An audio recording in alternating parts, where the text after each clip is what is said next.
వివేకానంద రెడ్డి కుమార్తె సునీత తండ్రి సెంటిమెంట్ని ఎలక్షన్స్ అంతా పూర్తిగా వాడింది. అక్కడ అందులో భాగంగా వివేక హత్య కేసు దర్యాప్తును పునఃప్రారంభించాలి.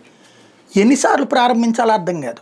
ముందు పోలీస్ డిపార్ట్మెంట్ ఫస్ట్, అప్పుడు ఉన్నటువంటిది పోలీస్ డిపార్ట్మెంట్ తెలుగుదేశం పార్టీనే అధికారంలో ఉన్నప్పుడు విచారణ, అప్పుడు దాని మీద నమ్మకం లేదండి. ఆ తర్వాత జగన్ వచ్చినప్పుడు జగన్ సిబిఐ విచారణ అడిగింది. అప్పట్లో ఆవిడ దానికి కోర్టు నోటీసులు ఇచ్చిన తర్వాత ఈలో ప్రభుత్వం దిగిపోయింది, జగన్ ప్రభుత్వం వచ్చింది. సిట్ వేసాడు జగన్. ఇది మా అన్నయ్య నేతృత్వం ప్రభుత్వమే కాబట్టి న్యాయం అంది, సిట్ ద్వారా తొందరగా తేలాలంది, అయిపోయింది. అంటే సిట్ అనేది మన పోలీస్ శాఖతో వేసింది. ఆ తర్వాతన వీళ్ళ మీద నాకు నమ్మకం లేదని సిబిఐ నుంచి మొట్టమొదటి నుండి దర్యాప్తు చేయాలి, నేను ఏ పాయింట్లు చెప్తున్నాను దాని మీద దర్యాప్తు చేయాలి, సిబిఐ దర్యాప్తు ప్రారంభించింది. అబ్బాయి అందులో తేడా ఉంది, నాకు సరైన రూట్లో పోవట్లేదు అంటూ మళ్ళీ ఇంకొక దర్యాప్తు అధికారి మార్చమంటే రామ్ సింగ్ని పెట్టి మళ్ళీ దర్యాప్తు.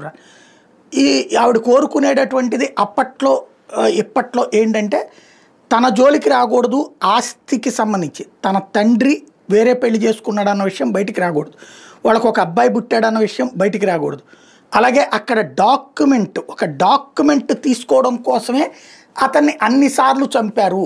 ఆ డాక్యుమెంట్ ఏంటన్నదో మాట్లాడదు ఈ రోజుకి కూడా.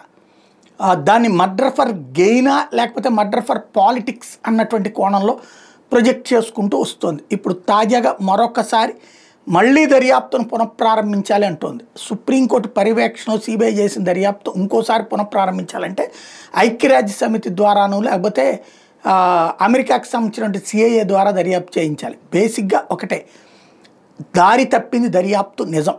ఏం జరగాల, ఆ డాక్యుమెంట్లు ఎవరి దగ్గర ఉన్నాయి, అది దొరకలా. అప్పుడు అది దొరకనంతసేపు దాని ప్రాక్టికల్ ఇష్యూస్ పోతాయి. మొట్టమొదట్లో సిబిఐ ఆ డాక్యుమెంట్ల కోసమే మర్డర్ జరిగింది అన్నటువంటి తేల్చింది. సుధా సింగ్ దర్యాప్తు కోర్టులో కూడా సబ్మిట్ చేసిపోయింది ఆవిడ. ఆ తర్వాత వచ్చిన రామ్ సింగ్ దాన్ని పొలిటికల్ వైపుకి మళ్లించే ప్రయత్నం చేశాడు. కాబట్టి ఇప్పుడు మరి సునీత మళ్ళీ పునఃప్రారంభించాలి అంటున్న నేపథ్యంలో ఏం జరుగుతుందో చూడాలి.